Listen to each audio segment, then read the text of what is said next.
So should I go it? Oh. It's us. It's only us. Only us. Okay, all right. Somebody could join. Well, do we want to start?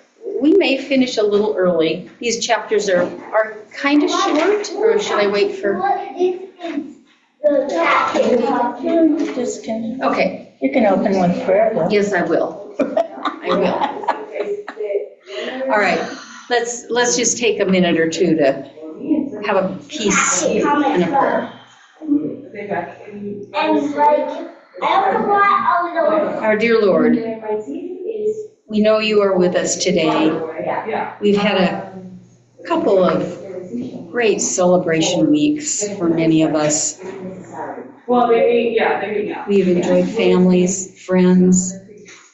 We worry about those who don't have families and friends for this celebration, and we hope that you are with them. Be with us today as we are bringing forth the last few chapters of this incredible book and the history of Christianity and kind of what makes us where we are today. So be with us today and through church today as we celebrate your name. Amen. Hey, Margie. All right, so we are doing chapters 33 and 34 today. And these chapters are Christians under Muslim rule. So we're getting toward the end of the timeline. Yeah, we start there, but then we go up. So we're moving to the end. So what we're going to do is start with Egypt and North Africa. I like the diamond cookies. And then we go to Spain. Oh, yeah. And they are very, very different in their, if you've taken time to read, they're very, very different in the way they reacted to the rule of the Muslims. So it would have been an interesting thing. Yeah, what do you need? I left my purse in the car. I don't No, want it's to. behind you, honey. Oh, thank you. God. You saved her a trip. It saved me a trip. I probably would have gone and gotten. And then you would have panicked because it wasn't there. I'm sorry. That's okay. It's all right. Okay, so after the Muslims went through Syria and Iraq, then they decided to go west. And I think one of the things that Wilkins does is show the resilience of the Coptic church and the Coptic language and things like that. So this chapter does cover a lot of that transformation. So there was a Muslim commander, and I'm just going to call him Amir. AMR, is that how you pronounce that? Amir? Anyway, Albin, Al-As. I don't know what those mean. I don't know why a name is like that. You might know why names are like that, but. Amir means prince. Means prince? Prince. Okay, well, let's talk about Prince Amir. Okay. His title or Okay. his name. All right. So he was like a companion of Muhammad. So when Muhammad died, he was then kind of there. And he knew Egypt really well because he'd been a merchant and traveled and did his wares. I don't know what he did, but he sold back and forth. So he knew Egypt. And so he knew that conquering Egypt would give the Muslims a lot of power and wealth and all that good stuff. So he went and talked to the caliph or whatever and said, this is a great thing. This is what we need to do. So just 7 years after Muhammad died, the invasion began. And I believe Jerusalem was taken first, like in 638, and then they decided they'd head then along the Nile. You can imagine the rich soil, the small towns along the Nile, and the fertility of the Nile, and all the trading that had gone on. Incredibly rich area. So let's see. see, the empire fell, Jerusalem was taken in 638, and they were seizing all the coastal cities, which again, makes sense, trading as well as travel, anytime you got into those coastal cities. And then the armies arrived in late December, and that year, they were very victorious. And instead of deciding to do the capital as Alexandria, the Muslims chose Babylon, which is kind of interesting. But it was very rich and fertile, and that was what they did. And they chose, and again, I can't say the name, Al-Fustat. That was the name they gave Babylon as their capital. That was now the Muslim. Doesn't Al mean the? What does it mean? The? I'm asking. Oh, What's that? A-L. Al, does that mean the?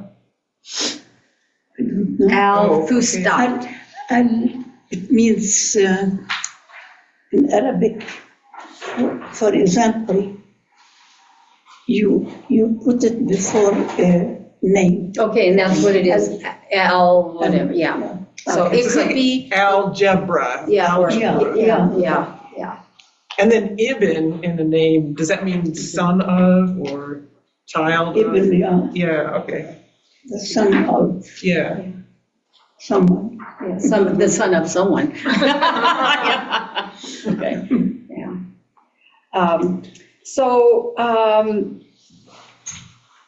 Let's see, so the Arabs did obviously go into Alexandria, and of course the big church there, the cathedral, St. Mark's, was absolutely gorgeous. And I thought it was really interesting, the way they described this when they went into Alexandria.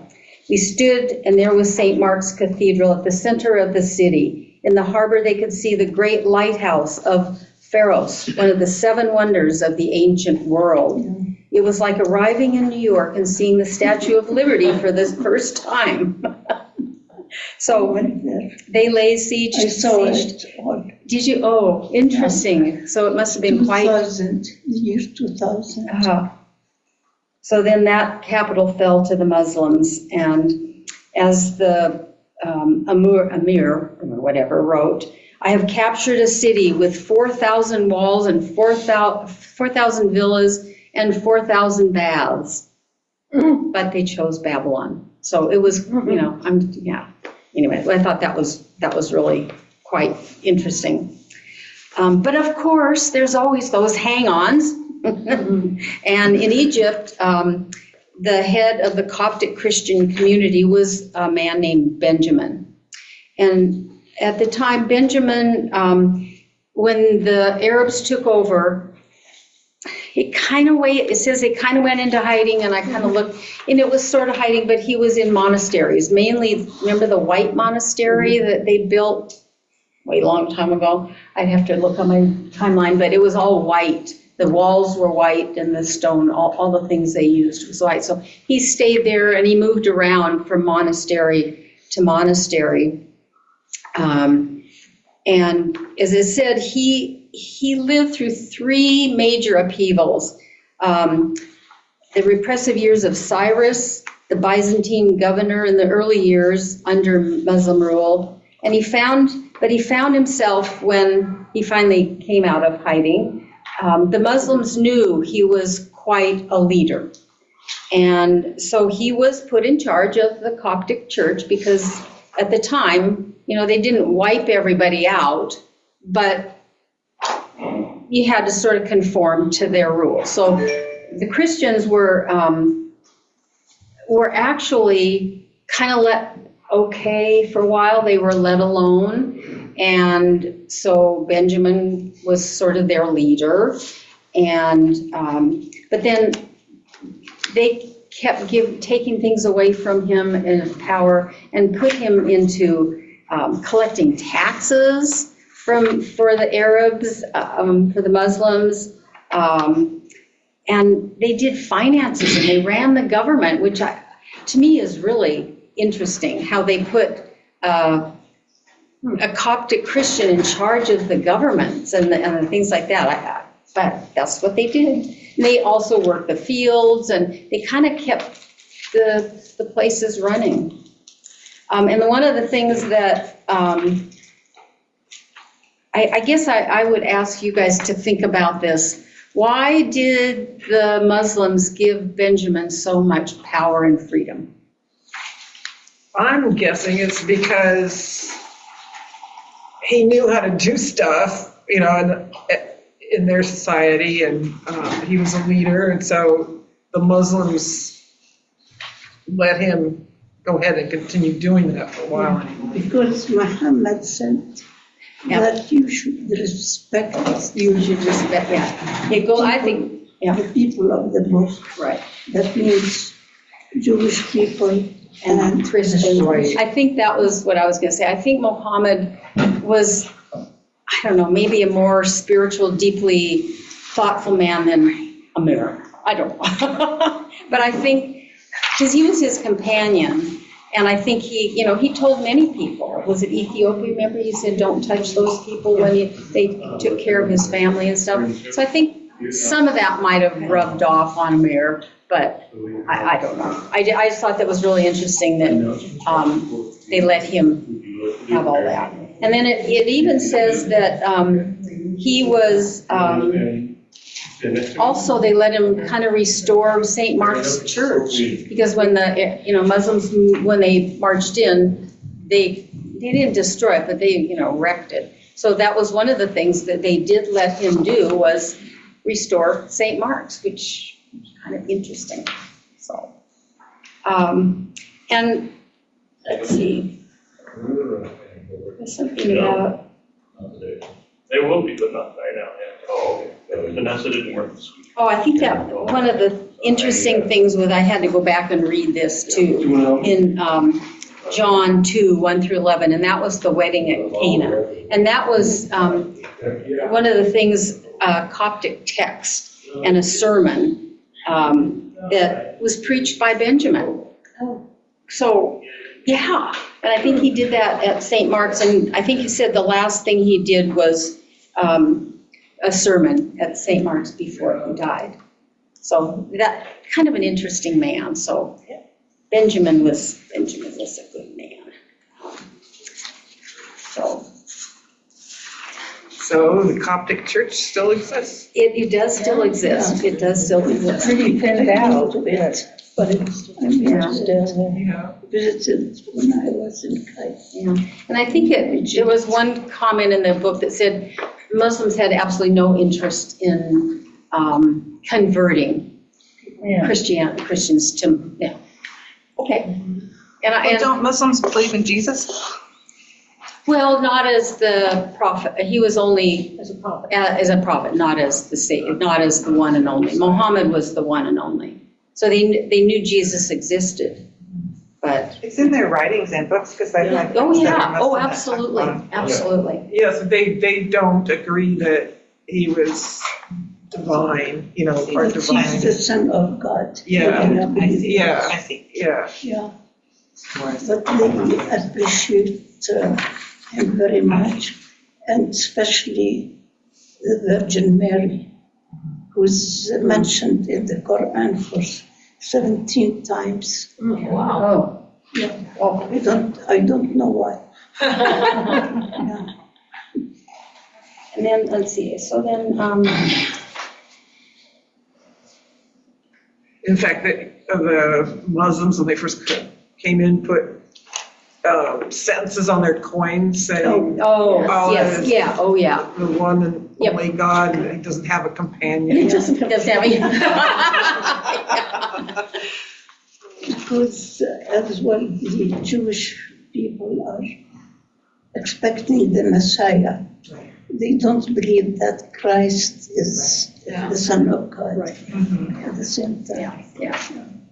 I also thought it was interesting, this is a few chapters ago, that Allah just means God, so that when they translated the Arabic texts into Latin or whatever, it's just God, not the Muslim God. Yeah. It's just Allah Yes. is the Or other God in way. Arabic.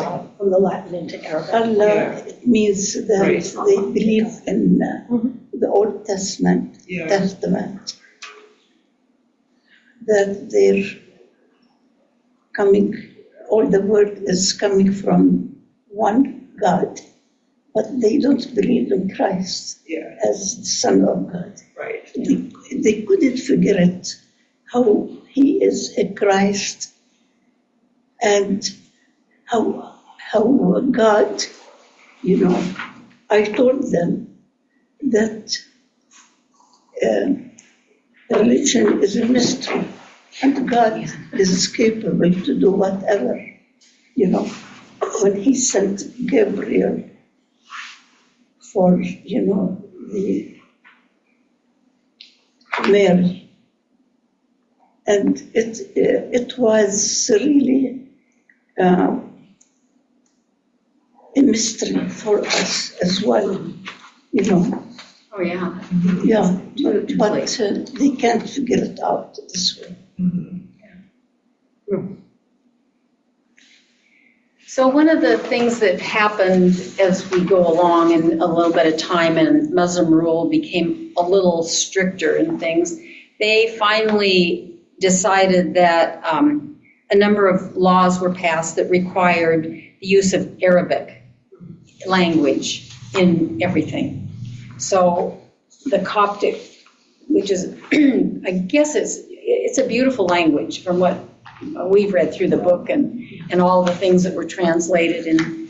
And so things had to be now in Arabic, and they could not have the Coptic things out. So it kind of lost for, boy, I'm so sorry, kind of lost for a while, but it was an inheritance. It was something that they kept.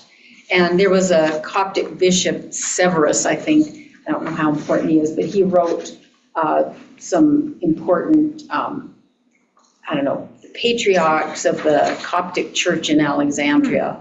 And there's lots and lots of monks all listed all about that. And so it was there. And so in the centuries that followed, Christianity in Egypt really proved remarkably resistant. And today, the Coptic church in Egypt is the largest one in the Middle East. So that was. Do we know, do they still practice speaking the Coptic language? Yeah. Apparently it's quite, and people probably speak both languages, but, yeah. Have you heard Coptic language spoken? No, but there are too many here in Seattle. There are Speak two Coptic. Arabic, yeah. Oh, I wonder if do you And think they they're speak? employed at the University of Washington hospitals. Oh. Yeah. Okay, so then, I do need a little bit of time. Okay, so then North Africa, which if we looked at that North Africa they're talking about, it's Tunisia, I wrote it down.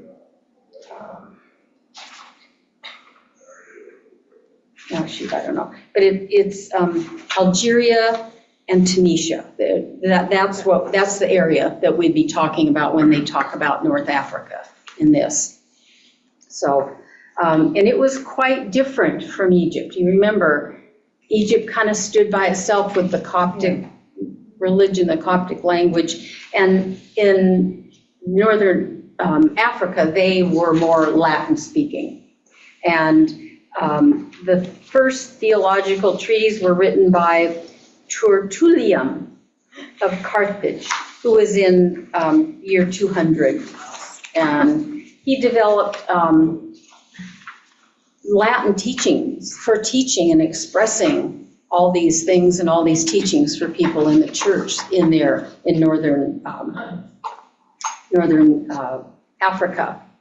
But of course, we have to have some schism somewhere, which probably happened way more than we read about. But there was, they're called Donatists, and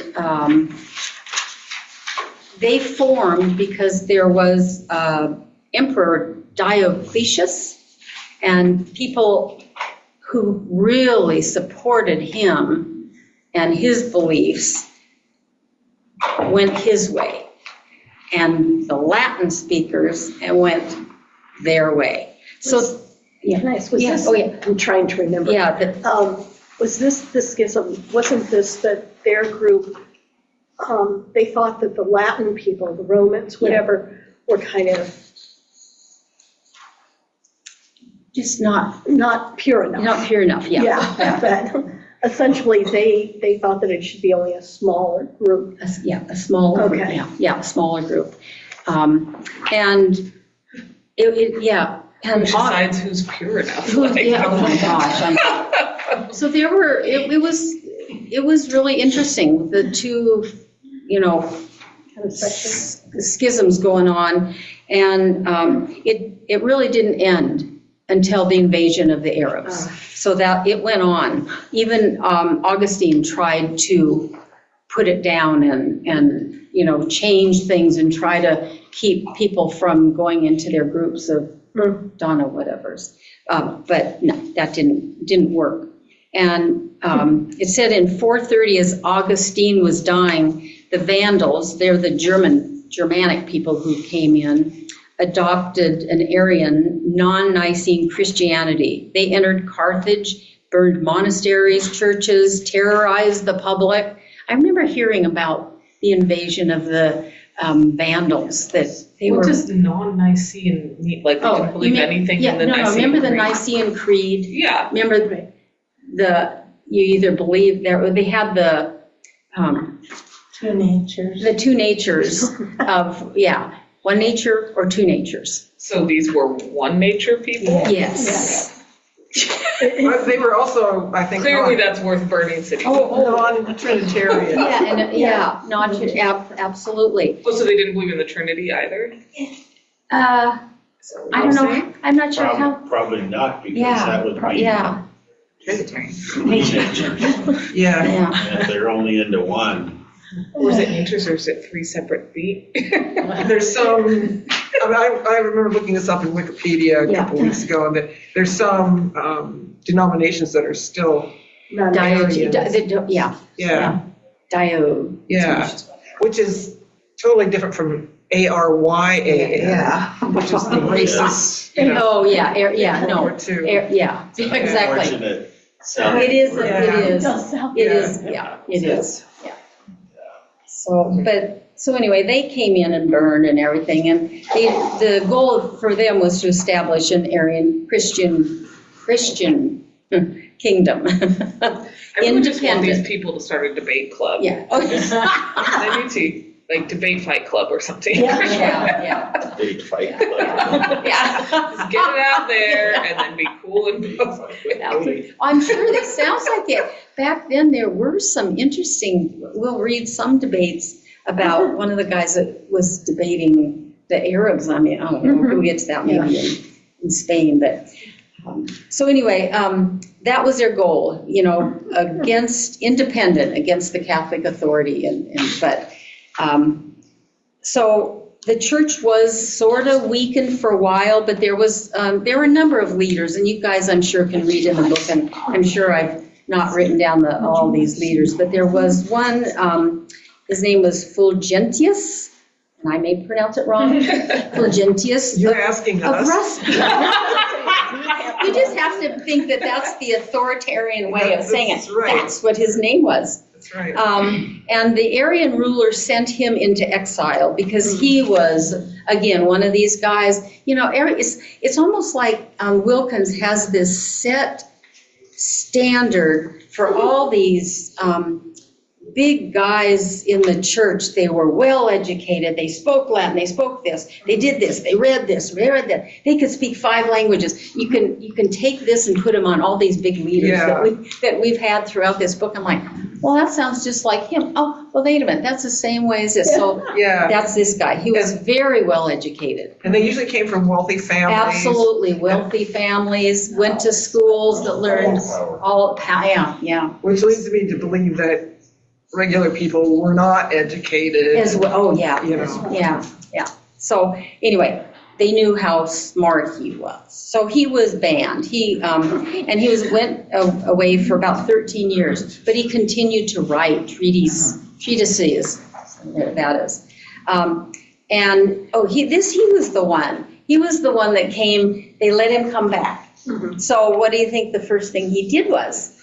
He went into a debate with the Arian clergy. There we go. Here we go. So after that, he was banished again. At least he wasn't beheaded, which Oh, some I later know. guys were. Yeah. Yeah, and he returned to Africa about the time when Byzantine rule was reestablished. But again, as they said, Christianity in Northern Africa would never have the pull, the stance, it's just the stature that it had. It would never have it again. It continued in Africa for a time, and even after the conquest of Jerusalem, North Africa was kind of over there by itself. And but as the Arabs kept marching westward, the decisive battle for the control of the Byzantine North Africa took place in Tunisia in about 650. And it was 125 miles away from Carthage, which is not that far. But it would take another 50 years, it says, and 7 big battles before Carthage was destroyed. And that was in about 700. And then after the fall of Carthage, it was like your city was gone. So people went all over the world. They went to Italy, Spain, cities in the Mediterranean. It actually, everybody thought that Christianity was kind of in a big, huge decline, but it sounded like it really wasn't. It was more underground again, and I kept going back to the first 100 years. Remember how Christianity spread? Underground, not underground, but in people's homes. It was all the ones here. It wasn't top down, it was down, or it was bottom up. So Christianity was still around. And I know they've found all kinds of findings that show Christianity population by 700 was really well organized, even in Tunisia, even the one they conquered. And again, there was a man named Custos. His real Constans is what we call him today, Constans. He was actually allowed to build a church in the 1100s. And even after the area became wholly Muslim, not holy, but all Muslim. Excuse me, not The holy other Muslim, holy. the other holy, yeah. Yeah. The W. Yeah, so Christianity was there, but more underground and more bottom. So I don't know, do you have any questions about this chapter? It was a great chapter, I thought, to read. It was interesting to see how people lived under different rules and still survived. Some of them survived.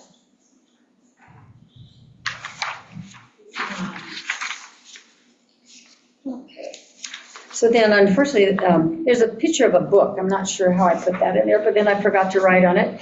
Chapter 34. I'm just like, whoops. So let's see. Chapter 34. I have a question. Oh, good. Yes. If Muhammad had lived a little longer, Oh, I don't know if he would, but would the Muslims have been as aggressive and have gotten armies and stuff? Because they really got to be quite ruthless. yeah. And He I'm, was still moving, though. I mean, Muhammad was still taking over places, because Okay. remember And I keep going back to that story of Ethiopia where because he was taking over places and his family wasn't safe. Yeah. So he sent his family to Ethiopia while he's conquering all these, and he just told his armies, Yeah. you do not touch Ethiopia. They are safe, you will never conquer. And they did, they stayed independent for ever, a long time, even after he died. So I think I don't know. I can't say, but he definitely was moving. Yeah, okay, His armies were moving in the name of Muhammad. yeah. For me, it was such a difference, at least in very early Christianity, how it spread, and kind of from household to household. They would go to the city, they would preach in the synagogues and so forth. It seemed to be a very, it wasn't early on, was not a concrete army. Where it seems Right. like Islam from the beginning was very much a concrete army. Yeah. It was just a different, to me, it had a different feel to it. Not that Christianity didn't end up doing that, Right. but it didn't start the same way. It would be interesting to look at how Christianity became that. Like, how did you go from this grassroots, like, very, like, insecure? Yeah. Because, like, people are, coming for you, you're a threat. And how do you go from that to the persecuted to, like, now you're, like, storming and persecuting everyone else or something? So And it's I like, think, what caused that change? and I think part of it, at least we saw in some of the earlier chapters, was that it, once the emperors or whoever was the head of the kingdoms, once they were converted or decided, then it became the top down. And well, I believe in Christianity, so everybody here has to believe in it. So it kind of, instead of just community to community, it suddenly got more power. Hijacked by power. Yes, hijacked by power. Probably politics. Politics. Yeah. It does seem that power has this corrupting influence on people. Kind of like the One Ring. It's like What are there's you just kind of speaking something about? about it where it's like it just really, it's something we have a lot of trouble with and we just really shouldn't touch it. We shouldn't touch it. Which is what Jesus tried to tell us, but Exactly. very quickly forgot. Exactly. Because, we're in this world so easy. You could have the most profound religious experience and you come back to the mundane world and it's so foggy here. It's really hard to see and remember sometimes. Yeah. So. Okay, so now we're gonna travel over to Spain. Woohoo! So I thought this was great. So I'm opening my Bible and we are in Romans. In Romans, because I thought this was really great. At the end of Paul's letter to the Romans, he said he would go to Spain. And I was gonna read this as it says in the Bible. Actually, it's Romans 15:28 if you want to do it, but, and let's see, I'm going to read 27 and 28. They were pleased to do this, and indeed they owe it to them, for if their Gentiles have come to share in their spiritual blessings, they ought also to be of service to them in material things. So when I have completed all of this and have delivered to them what has been collected, I will set out to you by way of Spain. And I know that when I come to you, I will come in the fullness of the blessing of Christ. So that was what Paul said. But that was a good plan, but it never happened. So he died. So there's no, they say there's really not a lot of evidence that Christianity got to Spain in that first 100 years. And even though that was the plan. So, yeah. But sounds like, let's see, Hosius. So we're going into 300. Hosius was a Spanish bishop, and he became an advisor to Constantine after Constantine was converted to Christianity. And he actually, this Spanish bishop, was the leader of the Council of Nicaea in 325. So actually, Spain had a little bit of importance. And they say that Spain in the history of Christianity is not all that important, but there were some few highlights, and I think that's kind of, at least that's Wilkins' say on it. So I suppose if you read the Spanish version, it might be a little bit different. Anyway, so it even says, in most histories of the early church, Spain plays a minor role. Okay, all right, but it is. So it was this 4th century Hosius of Cordoba, and he was invited to become a member of Emperor Constantine's inner circle. So that's pretty big deal. So he was quite the advisor. And when the Arian controversy erupted, he counseled Constantine to call the bishops together all over the world. And so that... Sorry, go ahead. So what? I said it was his fault, but I should keep. Oh, it was his fault. Yeah, it was his fault. I'm doing under my breath commentary, and I shouldn't do that. Yeah, so he brought all these, all these bishops together for the council. But that was kind of an interesting thing. And one of the things I think that was pretty famous at the time, or is when you hear about it, he did, Hosius rebuked the emperor for trying to meddle into the affairs of the church.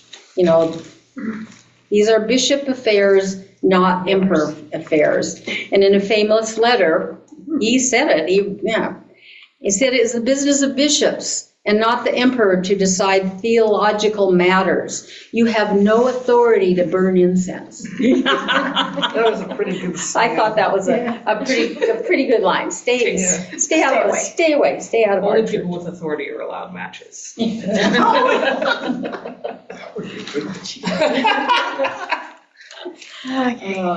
And there was, again, this was a little bit crazy to me, and this was about all the martyrs.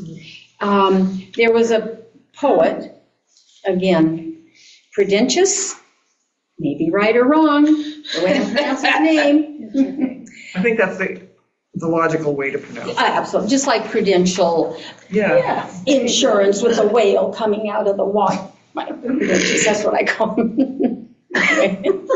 Okay. So he wrote Crown of Martyrdom, celebrating the Spanish martyrs.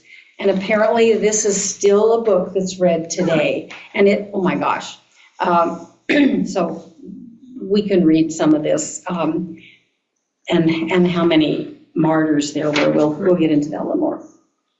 But anyway, the early centuries of Spain. So during the 400s, they were part of the Roman Empire.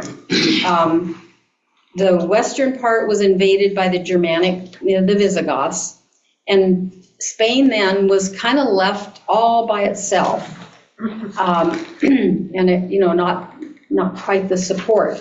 But then the King of Spain, Ricard, I don't know, he actually converted to Catholicism, and then the Arians pretty much ceased. And the Spanish church, apparently at that time in the 400s, really went into their age of intellectual vigor, as they said. So but I thought one of the sad things was this Ricardo, whatever. He was very judgmental about Jews. And the Jews had been living among, in all the lands peacefully, very peacefully, but in all the communities. But unfortunately, when he became very severe with Jews, and I think even destroyed some of their synagogues and, laws against this, and he wouldn't let them do their Passover and a lot of their holidays. He refused to, not that they wouldn't do it underground, but, they couldn't do it. So that was kind of an interesting, where did they get this guy? So, They want everybody to be Catholic. yeah. And then we're going to go to another bishop, Bishop Isidore from Seville. And he really had a goal for himself, and it was to preserve the Spanish and to preserve all the ancient wisdoms. And because he saw those going by the wayside. And so he actually went out and started establishing all over the country schools, monasteries, cathedrals. He was trying to educate clergy and students. And he wanted to meet the Arab challenges that I think he had some visionary things that he saw coming. So that at least that was my take. So that was a name that you might hear, Bishop Isidore from Seville. And then the onset of Muslim rule in Spain, and that was, I had a little note, see page 326. Under Ricard, they were really bad. But then when he was gone, and this bishop, there's another term I can't say. After the falling, even after the falling of the Roman Empire, Northern Africa was still there. Where on the page is the word you're looking for? I was looking at page 326, the status of the Jews changed with the onset of the Muslims, and then they were given more of their freedom. What paragraph? Let's see, how about the middle page of the second, end of the second? You're looking for Maimonides, the Jewish philosopher? Yeah, well, we'll get to him, but it was just said, with the onset of the Muslim rule, the political and legal status of Jews changed. Yeah. Over the next several centuries then, the Jewish intellectual and literary life flourished, whereas it had been cut off before under Ricardiard or whatever. Now it was going again, and with great scholars, and so that was, it kind of went up and down. It seems like these religions and the peoples, you have your area of flourishment, and then you get put down, and then there's a flourish again. It's just Christians, Muslims, Jews, they all kind of had off and on.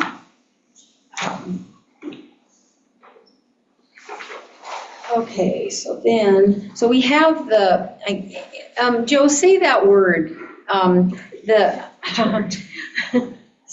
rule, the empire rule. The UMA. UMA. The Umayyad Empire? How to say that again? Umayyad? Umayyad. Yeah. Umayyad. I think that's right. Umayyad, okay.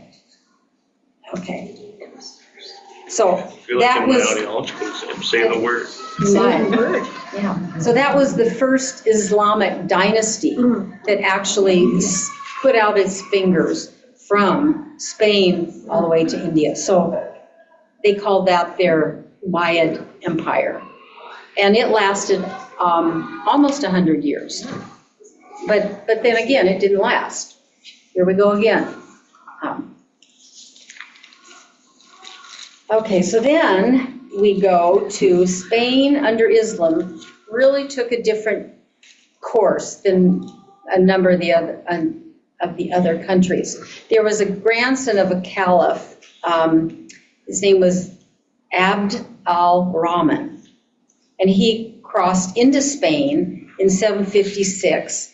He gathered an army, and he defeated Muslim rule and Muslim governor, and he actually established an independent kingdom in Cordoba, which was pretty interesting, in southern Spain. Muslim Cordoba, as they said, was a sparkling jewel. Christians had to learn Arabic, but there were few restrictions. You know, they had that. It's pretty interesting. And I wanted you guys, if you have phones, I don't know if you have a minute, but look on your phone under Mosque of Cordoba.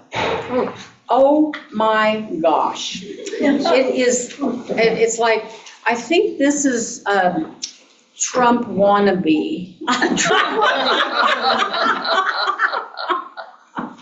Okay. Yeah, the Mosque of Cordoba, and it still stands today. And you can see some of the most incredible pictures of this. And this was this thing in Cordoba that was established in, and it was, again, in 756 or something like that, and it still is there today. So we're, how many years later? Also, not that it matters hugely, but Cordoba is actually Cordoba. The accent is on the first. Thank There you. actually is an accent on it. Yeah, just not- okay, Yeah. all right. And what's interesting is the mosque is now Catholic. It's now, as they call it, a cathedral. But there is so much, It's about.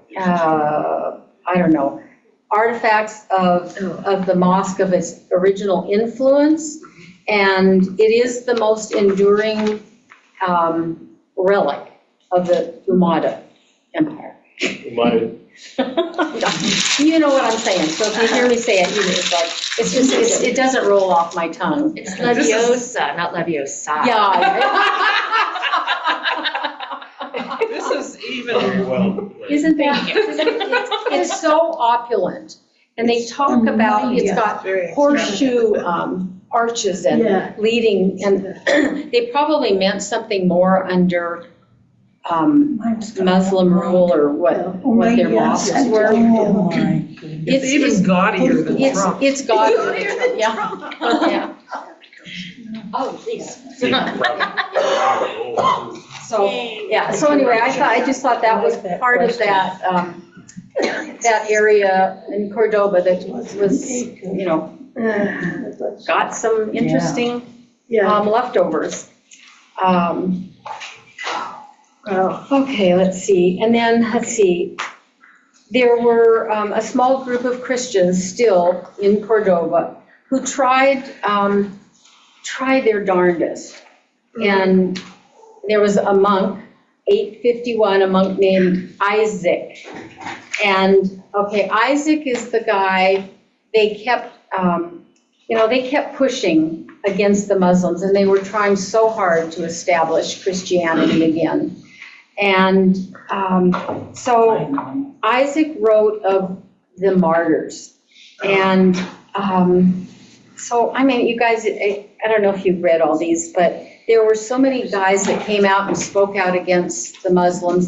And then, of course, they were beheaded. They did it on purpose. Oh, so they could did be it on martyrs. purpose. They did it, and they were, you know, beheaded and shot and hung and killed and exiled and came back. So there's a whole book written by, or the Isaac that wrote, and it has all the teachings. They were executed for about a year. And it also said there were two women in 851, Flora and Maria. And Flora and Maria were also seeking martyrdom. So they spoke out very strongly against the Muslims. One was decapitated and one was hung or shot or something else. I thought it was very interesting that there was a debate in the Christian community as to whether these people really qualified as martyrs. As martyrs. Because they were doing it on purpose Yes, to yeah. achieve martyrs. A little bit of a suicide by cop. Yeah. Yes, Yeah. So anyway, so there is a whole bunch of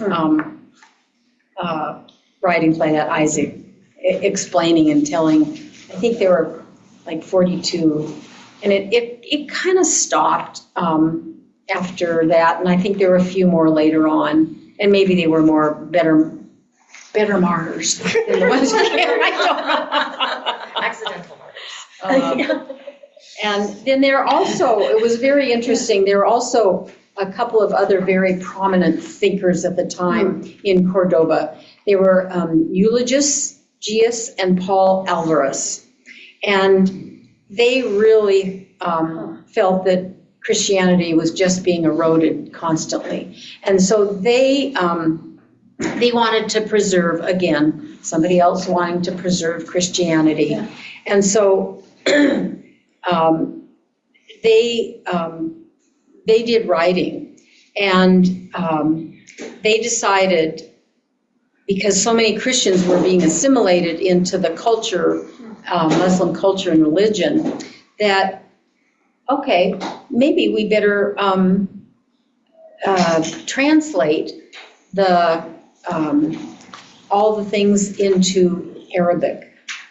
And so with a group of translators, these guys completed the first translation of the Quran into Western language.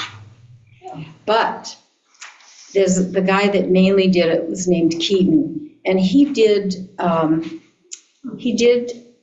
translation, but it was not a literal translation. It was He had an axe to grind. he did, and it was, but it told the truth about.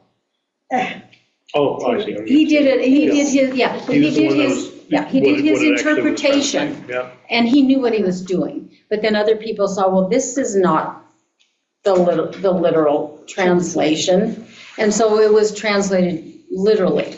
But later on in the 16th century, they figured out that his translation was really where it was at.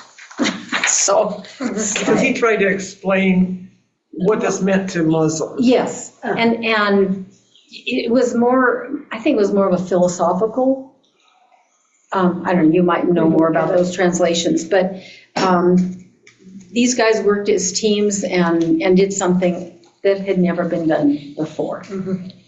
So And I thought it was interesting, the book was titled it was Law of Muhammad, the False Prophet. Yep, and it was read until 1500s. It was read all through those dark ages, so they were bright. So that's that. That's Spain. I know I guess I'm about out of time, but any questions? Yeah. No, thank you, Jen.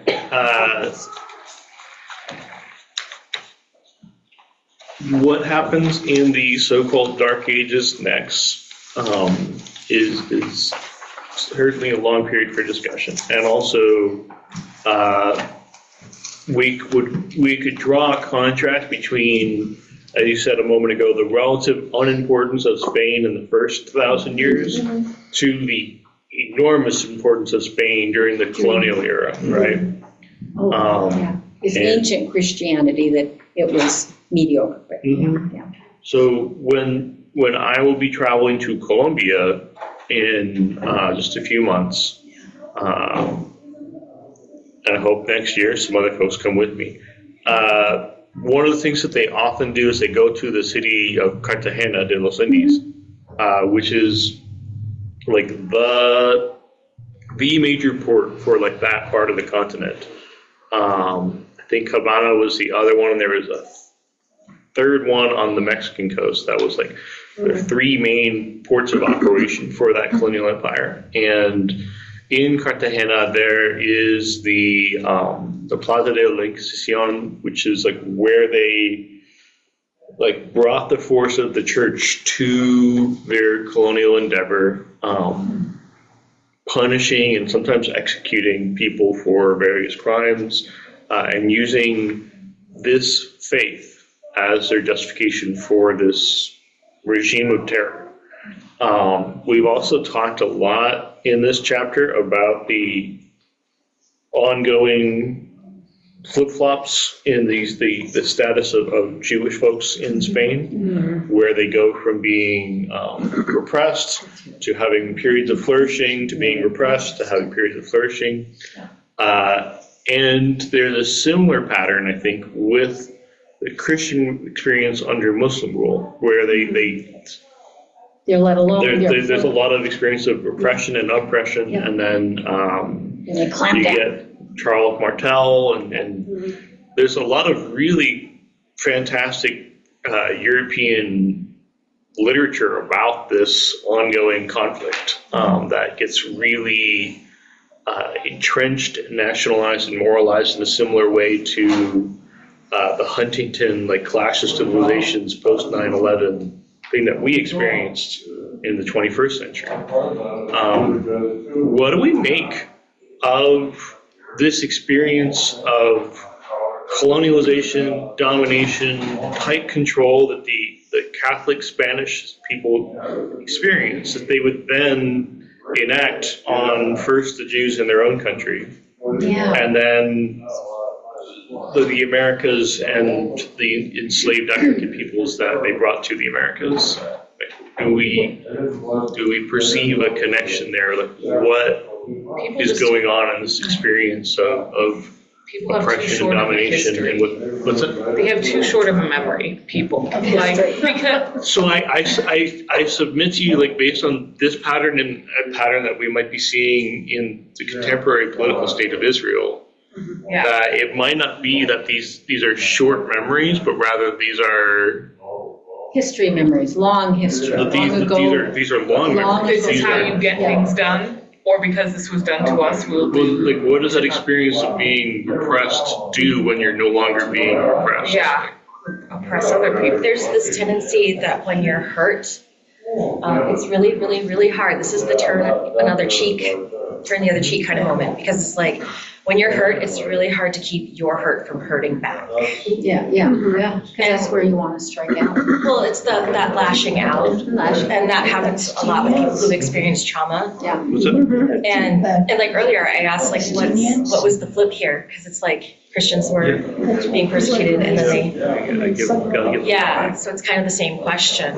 And then it frustrates me because reading about how they like tried to keep the Coptic language and culture alive, and then eventually when the Spanish Catholics go to Latin America and try to quash indigenous culture, and there are beautiful language, like indigenous languages that are like barely alive now. Same thing in our country, like, Yeah, absolutely. you know, all these cultures just tried to, you know, and yet in some ways you couldn't completely quash them because you have a lot of interesting ways that they mix the Catholic saints with indigenous beliefs already, which creates a really, anyway, Weird. Latin American history is awesome. I would say rich rather than. I think, yeah. I'm a Yeah, super nerd, that was what I studied in school, so. Well, my question on this was, what if Paul had gotten to Spain? Would history have been different? If what? Paul had actually gotten to Spain. You know, Why as he does it- said in the Bible in Romans, that he was headed to Spain, but he has some other things to do first, and so then And him getting crucified in Rome. he died. He died. So he didn't get this Spain. So I wondered if he had actually gotten, like, you know, they were all sent out to different parts of the world, if he'd actually gotten Then there. I'm gonna pose, then why didn't he get to Spain? Because he died. Well, I know, but like, Oh, he had all these couldn't, things. I don't know, couldn't God be like, oh, let's keep you alive so you get to You Spain? don't need to do this, let's just go to Spain. Anyway, it's I have to say something. okay. In 1948, I witnessed everything that happens in Palestine. When the Jewish people came to Palestine, we received them as being oppressed by the Nazis. Yeah. So we opened their doors to land them. for them. Our homes, they get into our homes, they lock it. First, we entertain them and give them food and so on. Then, when you come back to your home, they lock it. It's our home. Oh. Yes. So they, 750,000 Palestinians were driven out of the land. in 1948? 1948, I was Wow. 18 years old. Oh. And we witnessed it because I have to say it. I have to express my feelings because it's always in my heart. Did they take your home? They took, for example, the Nazareth people from Haifa came. They were forced out to come to Nazareth, and they occupied their home. One thing that I know of a relative, he was Armenian, got married to my cousin. He went there, he was out of the country. When he went back to Palestine, he went to Haifa, and he found out that Jewish people were there. They told him, it's our home now. And that's what's happening with the settlers now. The settlers, they're really, with the aid of the IDF, the Israeli force, backing them. And they're doing the same thing. They spit on Christians. They forced them to, they went to ICE. This Catholic, priest, Archbishop actually, he went out, they wanted to go into the church and pull out people for ICE. And he was pushed out. They pushed, he told them it's a holy place. You can't go into this church. You can't do it. And he was pushing them with all his force. I mean, it's happening. It's happening. I mean, all the West Bank. No, it's it's really sad. Yeah. One of my aunts was so rich. They had orchard of oranges, and they used to export it to England. And one day they found themselves, all their money was confiscated at the bank. And they were in tents. Their land was taken. I mean, it's so sad. Yeah. I mean, it's horrible. Yeah. We had to immigrate from one country to another country to this. I finally came to the United States. Because I wanted to rescue my kids. My husband died of brain tumor. Right. And we were forced out. But I mean, this is my story. I'm sorry. No, I appreciate you doing that, because that's what. Because when you say that we didn't go, the Zionists want our land, but there are the Judaic Jews who have put the flag of Palestinians over their necks, and they were saying, we don't relate to Israel. I mean, we lived with you. We wanted you to be on good terms with you, and we love you. And we really experienced this when we were living in Palestine. They were close to us, very close. We lived among Muslims and Judaic Jews. We were on good, very good Everybody terms. was at. But Netanyahu is killing us. It's killing. It's a good look at what's a personal story, what has happened all throughout history, and the taking of homes, and it's just gone on, and thanks for sharing that. Yikes.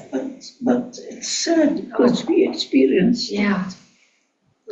It seems like we humans suffer from this mistaken idea that because someone hits us, now we have the right to hit them back. And I think this is where, like, we have to like stop and be like, okay, I can defend myself.